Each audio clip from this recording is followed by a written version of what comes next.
4+4 offer. మొదటిసారిగా country delight పాలని 4 రోజులు ఆర్డర్ చేసిన వాళ్ళకి మరో 4 రోజులు ఫ్రీ. ఇంకెందుకు ఆలస్యం, యాప్ని డౌన్లోడ్ చేసుకోండి. Download the country delight app now. బీహార్లో ఈ ఏడాది చివరిన ఎన్నికలు జరగబోతూ ఉన్నాయి. భారతీయ జనతా పార్టీ చెప్తోంది నితీష్ నాయకత్వంలోనే ఎన్నికలకు వెళుతున్నాము అని చెప్పి. కానీ భారతీయ జనతా పార్టీ ఎక్కడ కూడా అఫీషియల్గా ప్రకటన చేయలేదు ఎన్నికల తర్వాత.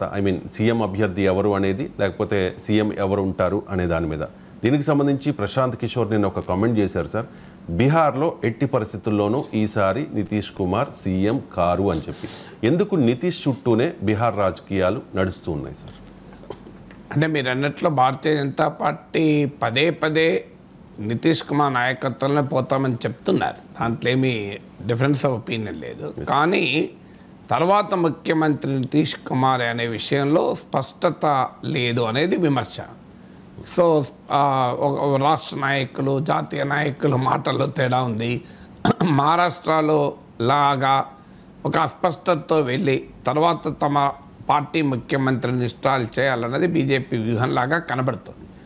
మహారాష్ట్రలో కూడా ఏక్నాథ్ షిండే ముఖ్యమంత్రిగా ఉండే, ఆయన నాయకత్వంలో ఎన్నికలకు పోయారు.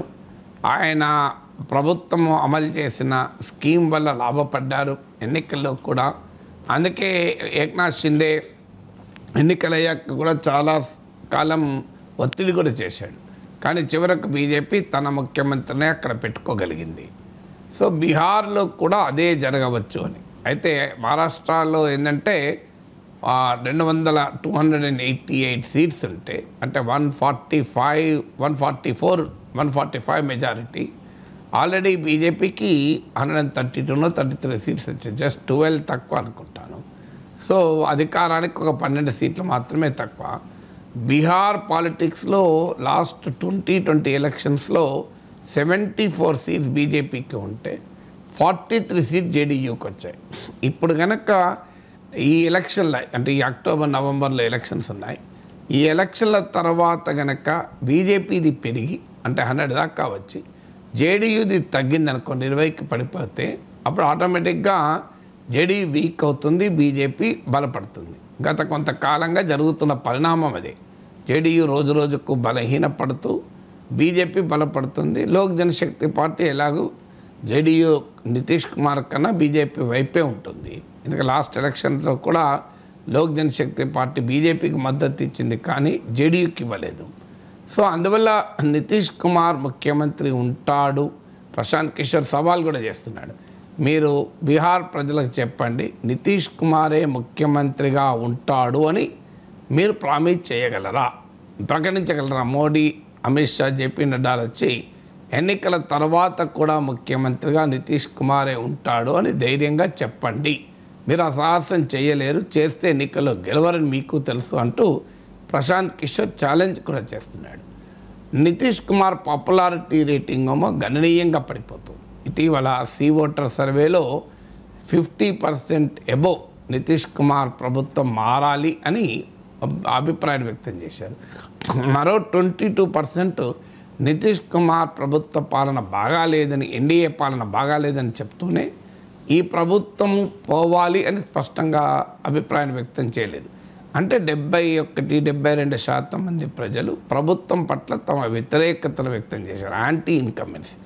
అందులో మోర్ దెన్ 50% ఈ ప్రభుత్వం పోవాలని కూడా చెప్పారు. తర్వాత ఇండియా టుడే సీ ఓటర్ సర్వేలో ఎవరు ముఖ్యమంత్రి అభ్యర్థి అంటే 40.6% తేజస్వి యాదవ్, 41% సుమారు తేజస్వి యాదవ్ పేరు చెప్తే కేవలం 18.2%, 18% మాత్రమే నితీష్ కుమార్ పేరు చెప్పారు. అఫ్కోర్స్ అపోజిషన్, రైవల్ అపోజిషన్ ఎన్డీఏలో మరే ఇతర ముఖ్యమంత్రికి ఈ స్థాయిలో కూడా లేదు. Still Nitish Kumar is the towering leader in NDA. ఎందుకంటే ఆయనకు పోటీగా ఉన్న బీజేపీ నాయకుడు సామ్రాట్ చౌదరికి 8% చెప్పారు.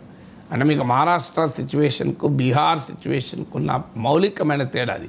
బీహార్లో ఏక్నాథ్ షిండే పాపులారిటీ ఎంత ఉన్నా Devendra Fadnavis equally if not more popular leader in BJP.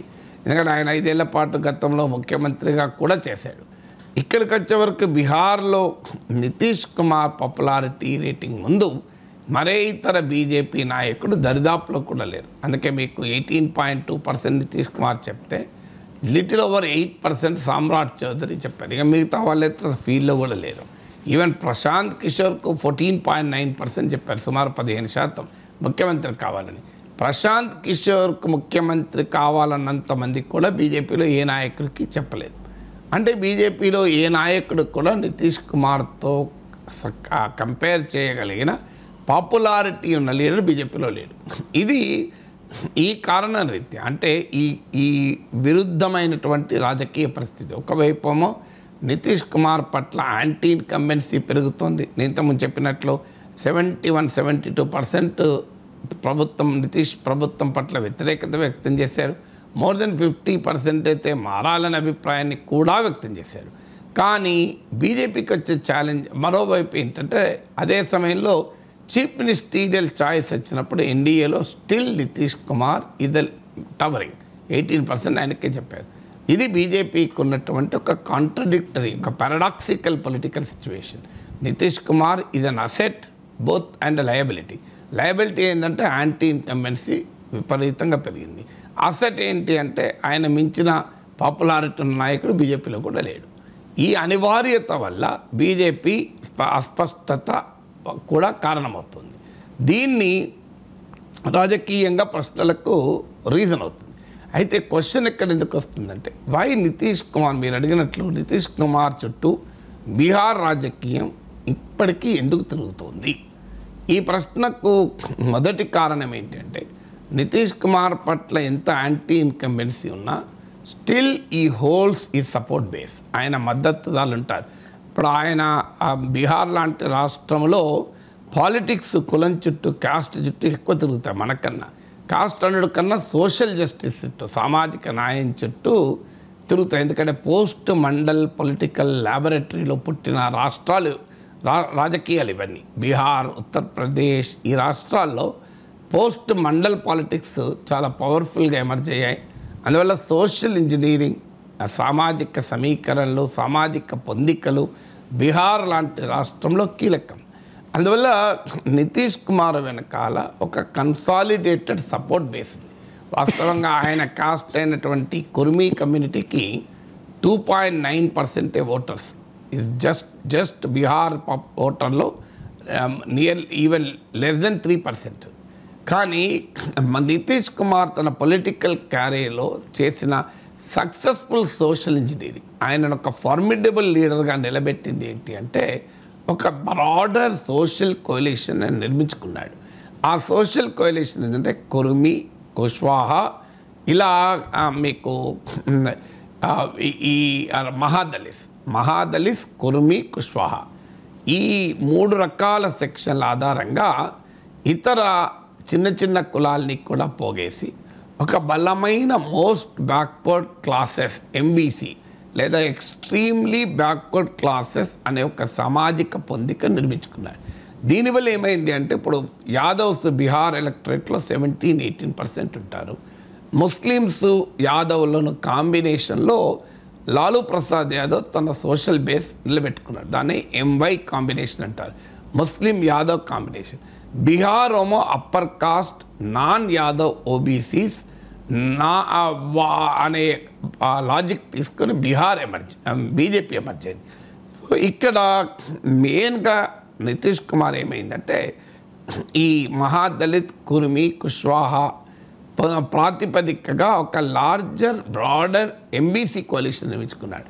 ఇది బీహార్ ఎలక్టరేట్లో తాజా క్యాస్ట్ సెన్సస్ ప్రకారం అరౌండ్ 36% ఉంటారు. వీళ్ళకి అందుకే ఈ మధ్య రిజర్వేషన్లను కూడా భారీగా పెంచారు. అది అఫ్కోర్స్ రేపు రాజ్యాంగం అంగీకరిస్తా లేదా ఎలా అన్నప్పటికీ కూడా రిజర్వేషన్లకు కూడా పెంచాడు. సో ఈ ఎంబీసీ కోalition అనేది నితీష్ కుమార్ను నిలబెడుతుంది. ఈవెన్ లాస్ట్ 2020 ఎలక్షన్స్లో 43 సీట్స్కు జనతాదళ్ యునైటెడ్ పడిపోయినా కూడా స్టిల్ జేడీయూ పోటీ చేసిన సీట్లలో 32.8% ఓటింగ్ వచ్చింది. అంటే nearly 1/3 voting JDU తెచ్చుకోగలిగింది.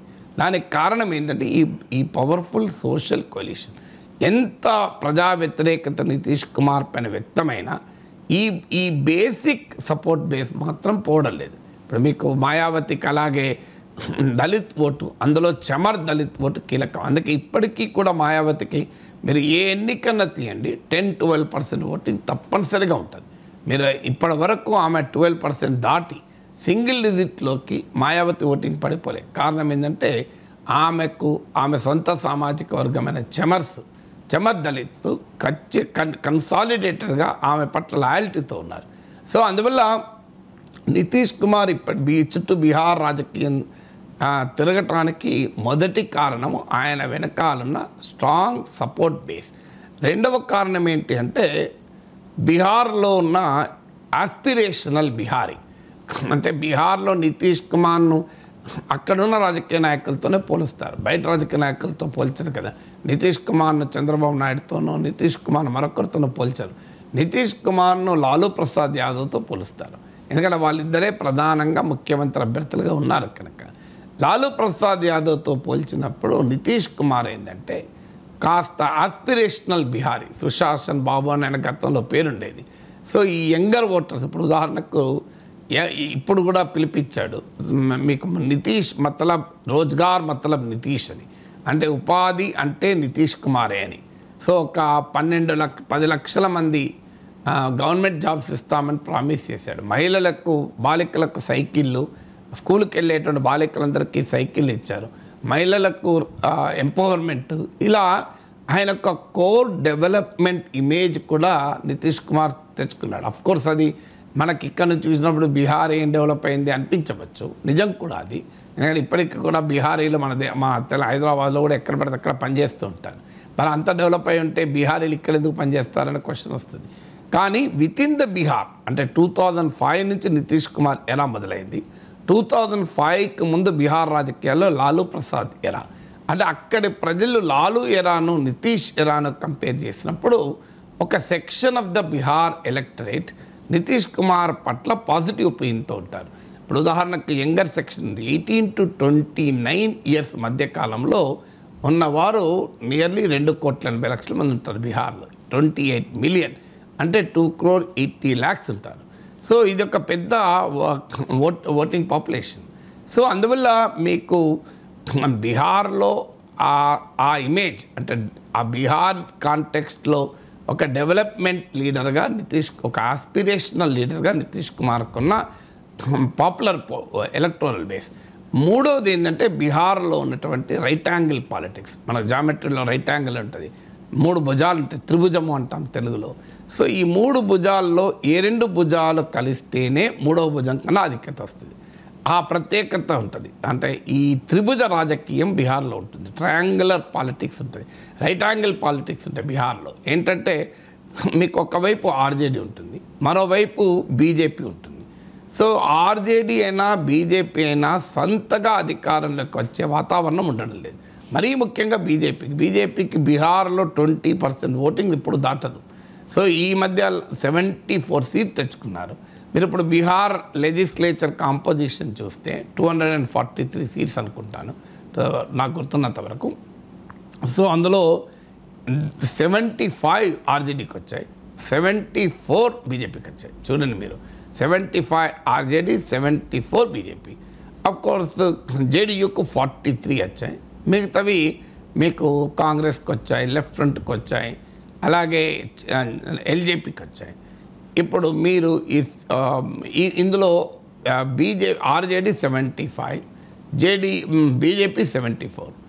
ఆర్జేడీకి Congress left మిత్రపక్షాలు ఉన్నాయి, బీజేపీకి ఎల్జేపీ జేడీయూ ఉంది. సో ఈ జేడీయూ ఎటుపోతే వాళ్ళు అధికారంలో ఉంటారు. ఈ 43 ఎమ్మెల్యేస్ బీజేపీతో ఉంటే ఎన్డీఏ అధికారం ఉంటుంది. ఈ 43 ఎమ్మెల్యేస్ ఆర్జేడీ వైపు వెళ్తే మహాగఠబంధన్ అధికారంలో ఉంటుంది. ఈ ప్రత్యేకమైన రైట్ యాంగిల్ పొలిటికల్ సిచ్యువేషన్లో కీలకమైంది ఏంటంటే 90 డిగ్రీస్ దగ్గర నితీష్ కుమార్ ఉంటాడు. సో నితీష్ కుమార్ ఎటు వెళితే అటు అధికారం మారుతుంది బీహార్లో. ఈ ప్రత్యేక రాజకీయ పరిస్థితి మూడో కారణం నితీష్ కుమార్ బీహార్ పాలిటిక్స్లో ఒక సెంట్రల్ ఫిగర్గా ఉండటానికి. ఈ రోజుకి ఈ 3 ఫ్యాక్టర్స్ కూడా వీకెన్ అవుతున్నాయి. ఎందుకు వీకెన్ అవుతున్నాయంటే జేడీయూ బలం తగ్గుతోంది, నితీష్ కుమార్ సపోర్ట్ బేస్ రోజుకు కృషించుకుపోతోంది. 2025 ఎన్నికల తర్వాత will Nitish Kumar enjoy this stature, as a central figure of the Bihar politics అనేది is a big question mark as of today. But certainly ఎన్నికల వరకు మాత్రం నితీష్ కుమార్ సెంట్రల్ ఫిగర్గా బీహార్ రాజకీయాన్ని నడవటానికి ఉన్నటువంటి కారణం. సో ఆయన ఆరోగ్య పరిస్థితి బాగాలేదని స్పెక్యులేషన్ వస్తుంది. ప్రశాంత్ కిషోర్ అయితే ఆయన ఫిజికల్లీ టైర్డ్, మెంటల్లీ రిటైర్డ్ అంటున్నాడు. Still Nitish Kumar holds ground కారణం ఇప్పుడు నేను చెప్పిన 3 ఫ్యాక్టర్స్. ఆయనకున్న ఒక స్ట్రాంగ్ సోషల్ బేస్, 36% ఆఫ్ ఎలక్టరేట్గా ఉన్న మోస్ట్ బ్యాక్వర్డ్ క్లాసెస్, ఆయన కుర్మీ కుష్వాహా మహాదళిత్ కేంద్రంగా ఆయన నిర్మించుకున్న ఎక్స్ట్రీమ్లీ బ్యాక్వర్డ్ కాస్ట్ కోయలిషన్ ఒకటి, 2 ఆయనకున్న డెవలప్మెంట్ ఇమేజ్ ద్వారా పాపులర్ ఓట్ బేస్, 3 బీహార్ పాలిటిక్స్లో ఉన్న ఈ త్రిభుజ రాజకీయ పరిస్థితి అంటే రైట్ యాంగిల్ పొలిటికల్ సిచ్యువేషన్. ఈ 3 కారణాల రీత్యా Nitish Kumar still remains a very relevant politician in Bihar. ఇది భారతదేశంలో నితీష్ కుమార్ ఒక ఇంట్రెస్టింగ్ కేస్ స్టడీ రియల్గా అనలైజ్ చేయడానికి. ఢిల్లీ పర్యటనలో ఉన్న ఆంధ్రప్రదేశ్ ముఖ్యమంత్రి చంద్రబాబు నాయుడు గారు రిపబ్లిక్ ప్లీనరీ సమ్మిట్లో పాల్గొన్నారు సార్. ఈ సందర్భంగా కొన్ని కామెంట్స్ చేశారు. ప్రధాని నుంచి పాఠం నేర్చుకున్న, చేసే పని ప్రజలకు చెప్పుకోవాలి, అప్పుడే ఓట్లు పడతాయి. 2004-2019లో అభివృద్ధి ఆకాంక్షల్లో మునిగిపోయి ఓడిపోయాను తప్పితే అది ప్రతిపక్షాల విజయం ఎంతమాత్రం కాదు. 2004 అండ్ 2019లో చంద్రబాబు నాయుడు గారు ఓడిపోవడానికి అది ప్రతిపక్షాల విజయం కాదు, కానీ నేను చేసింది చెప్పుకోలేకపోయాను అని చెప్పుకుంటూ ఉన్నారు. ఇది కరెక్టేనా? అంటే చెప్పుకోలేకపోవటం వల్లనే ఓడిపోయారా? ఇప్పుడు ఓటమిని నువ్వు ఏ రకంగా నిర్వచించినా ఓటమి దాన్ని ఏదో రూపంలో నిర్వచించుకోవచ్చు. ఎవరికి తోచిన పద్ధతిలో వాళ్ళు నిర్వచించుకోవచ్చు. నేను పార్టీని పట్టించుకోవడాల్లో ఓడిపోయాను, చెప్పింది ప్రచారం చేసుకోలేక ఓడిపోయాను, అభివృద్ధి ఆకాంక్షల్లో మునిగితే ప్రజలు ఎందుకు అభివృద్ధి కోరుకోలేదా? మరి అభివృద్ధి ఆకాంక్షల్లో మునిగి చంద్రబాబు నాయుడు ఉంటే ప్రజలు అభివృద్ధిని కోరుకోకుండా మాకు వెనుకబడుతున్నవే కావాలని ప్రజలు తీర్పు చెప్పారా?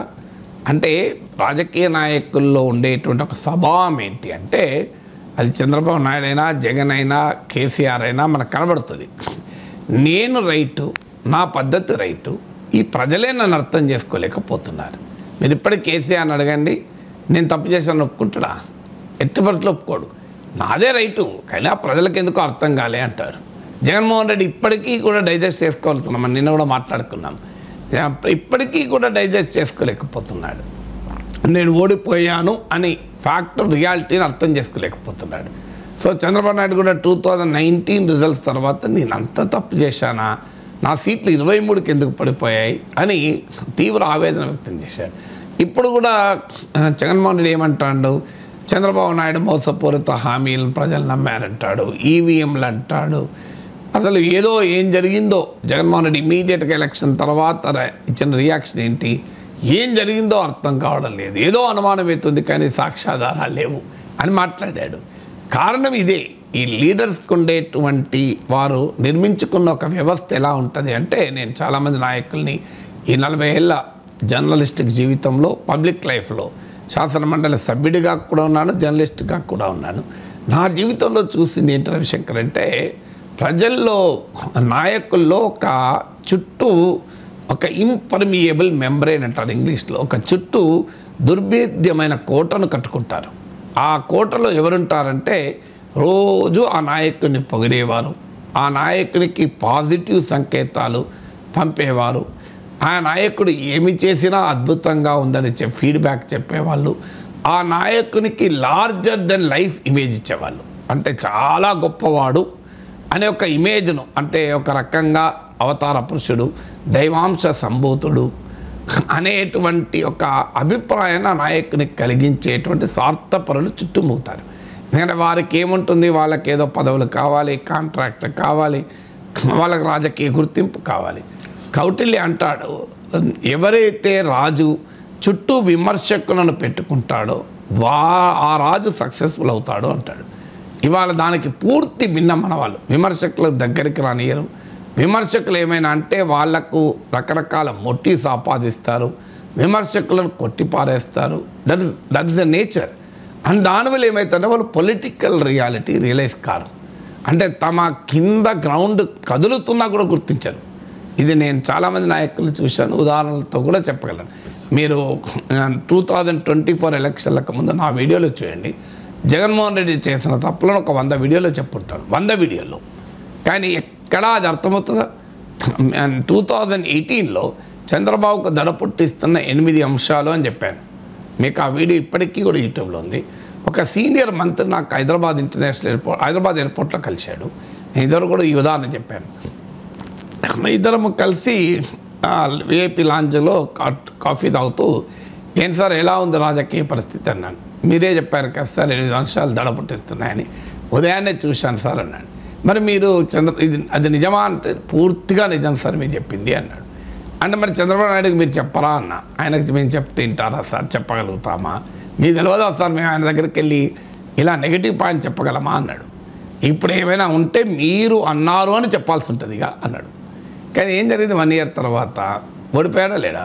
కేసీఆర్తో నాకు ఇప్పటికి గుర్తు, అగ్రికల్చరల్ పాలసీ పైన ఆయన నియంత్రిత సాగు విధానం పట్టుకొచ్చారు.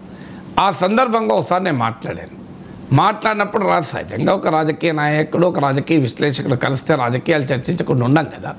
నేను అన్నాను బీజేపీ ఎమర్జ్ అవుతుంది అన్నాడు. ఇది దుబ్బాక ఎలక్షన్స్కు ముందు బీజేపీ ఎమర్జ్ అవుతుంది బలంగా అన్నాడు. కేసీఆర్ అండి ఏం సార్ ప్రొఫెసర్ రెడ్డి బడే చెప్తారు, బీజేపీ ఎక్కడ ఉందండి, తీసిపడేయండి, బీజేపీ లేదన్నాడు. ఏమైంది? 3 నెలల్లో దుబ్బాకలో బీజేపీ గెలిచింది, బీఆర్ఎస్ ఓడిపోయింది. సో కేసీఆర్ లాంటి అనుభవజ్ఞుడు తెలియదు ఆయనకు రాజకీయం, కానీ they refuse to realise it. And దానివల్ల ఏం జరుగుతుంది? లాస్ట్ మినిట్కి వచ్చే వరకు ఇప్పుడు కేసీఆర్ ఓటమి చూడండి. కేసీఆర్ ఓటమి పర్ఫార్మెన్స్ కన్నా యాటిట్యూడ్ వల్ల వచ్చిన ఓటమి. అది పర్ఫార్మెన్స్ తక్కువ, యాటిట్యూడ్ కాంపోనెంట్ ఎక్కువ. ఎందుకు మేము గుర్తించము, మాదే రైటు. ఈ ధోరణి వల్ల ఏమవుతుంది అంటే, మీరు ఎవరన్నా దర్బార్లకు వెళ్ళండి, ముఖ్యమంత్రి దర్బార్కు చుట్టూ ఎవరుంటారో చూడండి, పొగిడేవారే ఉంటారు. అక్కడ ఎవ్వరు వేరే వాళ్ళు కనబడరు. నేను చాలామంది ముఖ్యమంత్రుల దగ్గరికి పబ్లిక్ రిప్రజెంటేషన్ పట్టుకుని వెళ్ళిన సందర్భంలో ఎవరుంటారంటే చుట్టూ పొగడ్తలతో ముంచెత్తేవారే ఉంటారు, ప్రశంసించేవారే ఉంటారు తప్ప ప్రశ్నించేవారు పొరపాటున కూడా ఒక్కరుండరు. ఆ ఇంటిమసీ ఉన్న వాడిని ఆవిడ దూరం పెడతారు. ఎందుకు? That is how the leadership. మరి కారణం ఏమైనా మనకు తెలియదు. నేను లీడర్ అయితే కాలేదు కనుక నాకు తెలియదు, నేను లీడర్ అయితే నేను అలాగే మారుతానేమో తెలియదు. కానీ చాలామంది నాయకులకు ఉండే స్వభావం. ఇప్పుడు చంద్రబాబు నాయుడు ఏమంటున్నాడు, 2004లో తన ఓటమికి కారణం తన ప్రత్యర్థులు గెలవడం కాదు అంటాడు. 2019లో ప్రత్యర్థులు గెలవడం కాదు అంటాడు. సో ఎలా కరెక్ట్ అవుతుంది అది? అంటే తాను అభివృద్ధి ఆకాంక్షల్లో మునిగిపోతే ప్రజలు ఎందుకు వ్యతిరేకంగా తిరిగి చెప్తారు? ప్రజలు అభివృద్ధిని కోరుకోరా? ఇప్పుడు 2024లో ప్రజలు దేనికి కోరుకొని ఓటేశారు చంద్రబాబు నాయుడును? 2014లో చంద్రబాబు నాయుడు దేనికి కోరుకొని ఓటేశారు? తెలుగుదేశం వాళ్ళు చెప్తారు కదా, ఆ డెవలప్మెంట్ కావాలి అనుకున్నారు. వెల్ఫేర్ అయితే జగన్మోహన్ రెడ్డి అడుగులు ఇచ్చాడు కదా. చంద్రబాబు నాయుడు వెల్ఫేర్గా చంద్రబాబు నాయుడు చూడరు కదా. అంటే డెవలప్మెంట్ కొరకే ఓటు వేశారని చెప్తూ మళ్ళీ అభివృద్ధి ఆకాంక్షల్లో మునిగినప్పుడు మాత్రం ఓడిపోతున్నాం అంటున్నారు. అది ఎలా అవుతుంది? ఇప్పుడు నాకు ఇప్పటికి గుర్తు, ఆ రోజుల్లో 2004 ఎలక్షన్స్కి ముందు TV9 ఇంటర్వ్యూలో దేవేందర్ గౌడ్ నేను పాల్గొన్నాను డిబేట్లో, ఒక 15 days బిఫోర్ ఎలక్షన్స్. అయినా మీ నాయకుడు ముఖ్యమంత్రి అయ్యే ప్రసక్తే లేదు దేవేందర్ గౌడ్ గారు, మీరు ఓడిపోబోతున్నారు అన్నాడు.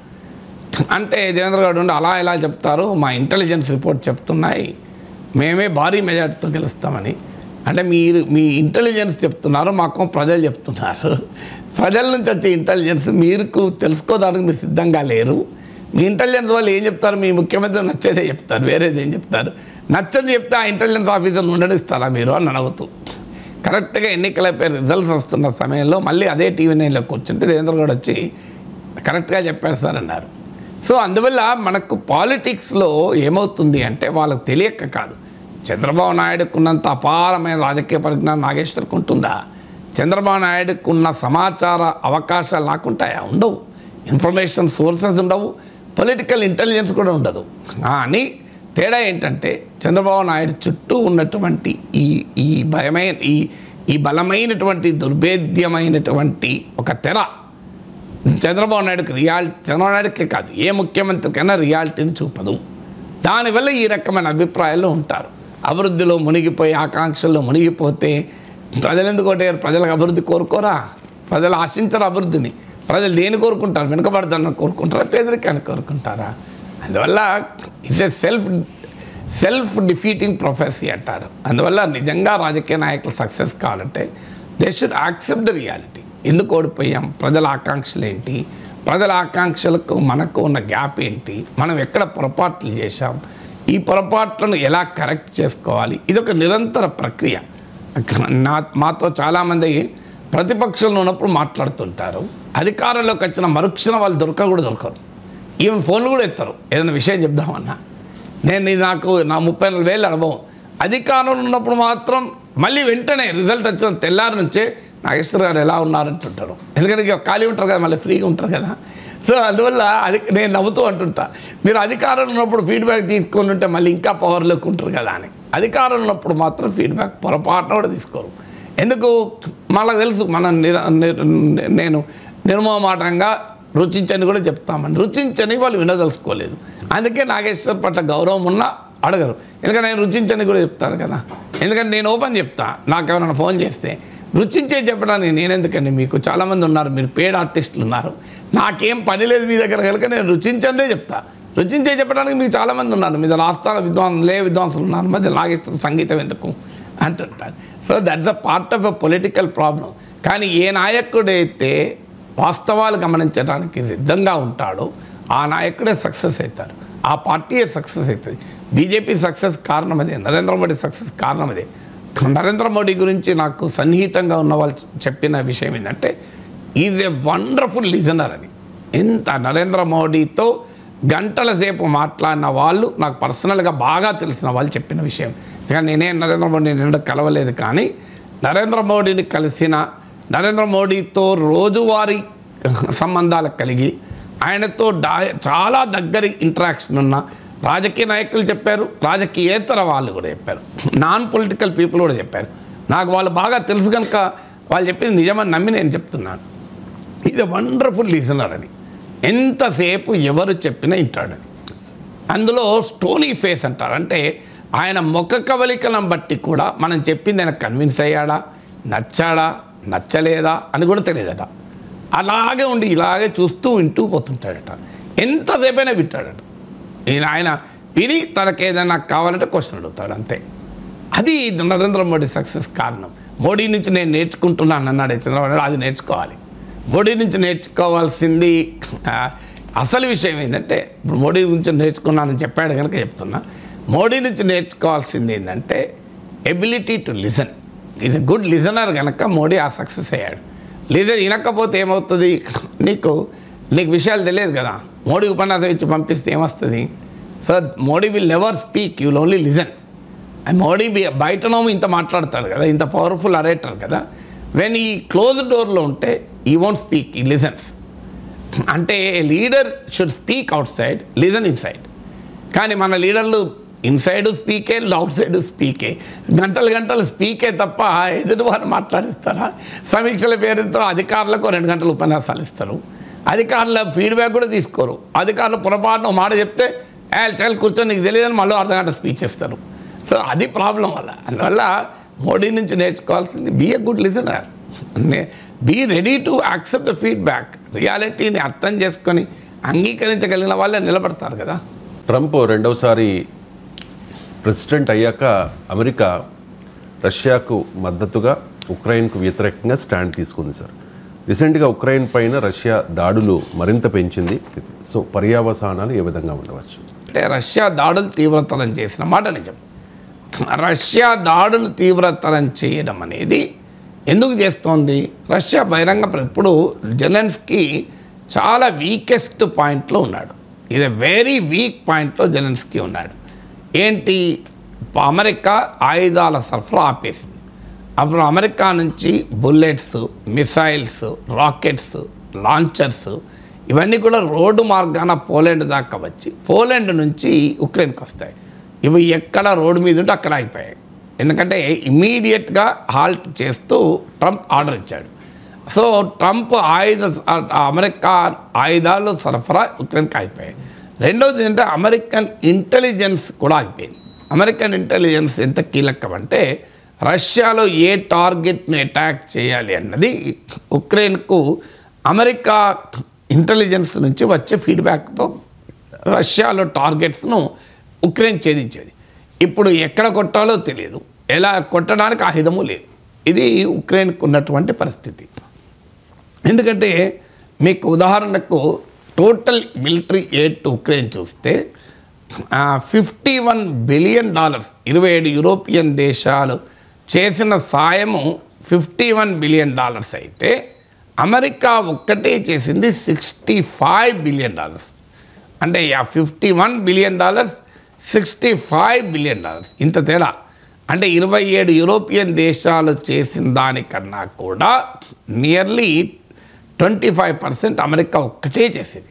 అందువల్ల ఎప్పుడైతే అమెరికా మిలిటరీ సాయం ఆగిపోయిందో ఉక్రెయిన్ అనేది తన సొంత రిసోర్సెస్తో కానీ యూరోపియన్ మిలిటరీ ఎయిడ్తో కానీ రష్యాను ఎదుర్కోవడం అనేది సాధ్యం కాదు.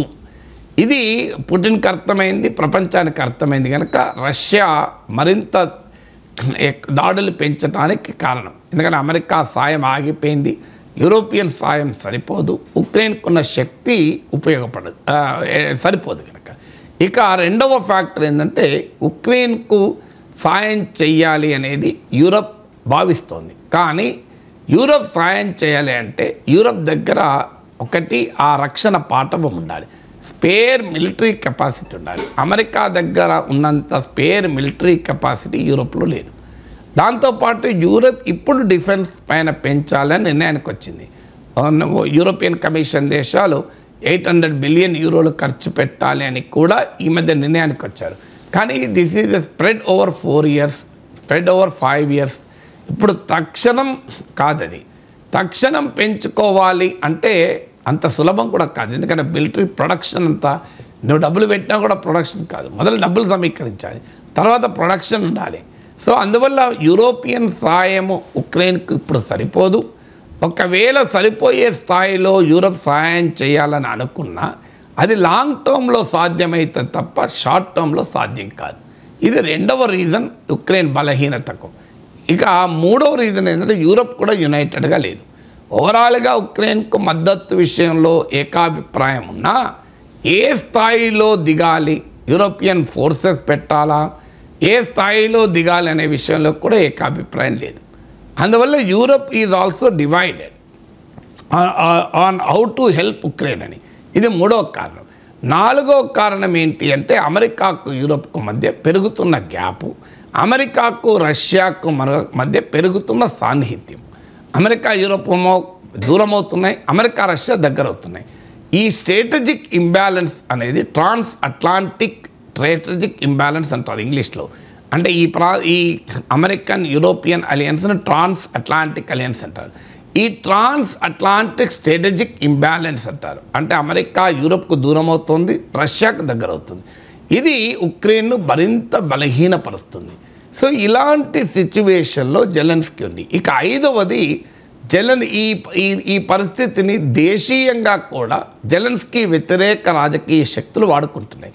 ఆల్రెడీ ప్రత్యర్థులు మీటింగ్లు పెట్టుకుంటున్నారు, జెలెన్స్కీని తొలగించి ఆ ప్లేస్లో ఇంకొకరిని పెట్టాలి అని. ఎందుకంటే ఇప్పటికిప్పుడు ఎన్నికలు అయితే పెట్టలేరు, ఎందుకంటే మార్షల్ లా అమల్లో ఉంది కనుక. మార్షల్ లా అమల్లో ఉన్నప్పుడు ఎన్నికలు జరగవు. ట్రంప్ ఏమో క్లియర్గా Zelensky the dictator without election, Zelensky should go అని చెప్తున్నాడు.